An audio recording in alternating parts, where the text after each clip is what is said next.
Hello friends, welcome back to Hanuka creations. ఈసారి నేను review కోసం మీషో నుంచి బ్యాంగిల్స్ని ఆర్డర్ చేశాను కదా, ఇది ఇంకొకటి. మీకు ఏ ప్రోడక్ట్స్ రివ్యూ కావాలో కామెంట్ చేయండి. ఇది ఎలా ఉందో ఇప్పుడు చూద్దాం.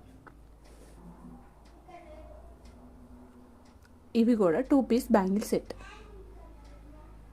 బ్యాంగిల్స్ అయితే చాలా స్ట్రాంగ్గా ఉన్నాయి.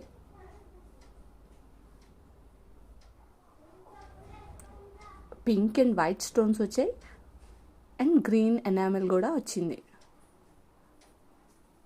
మధ్యలో ఇలా కట్ లాగా వచ్చినాయి బ్యాంగిల్స్కి. బ్యాంగిల్స్ క్వాలిటీ అయితే చాలా బాగుంది. ఈ బ్యాంగిల్స్ 24 నుంచి 28 సైజెస్ వరకు అవైలబుల్లో ఉన్నాయి. మీరు కూడా ఒకసారి ట్రై చేయండి. కామెంట్ చేసిన వాళ్ళు ఒకరిని పిక్ చేసుకొని వీటిలో ఒక సెట్ అయితే గివ్ అవే ఇస్తాను. సో అందరూ కామెంట్ చేయండి. ఈ వీడియో కనుక మీకు నచ్చినట్టయితే please like, share and subscribe.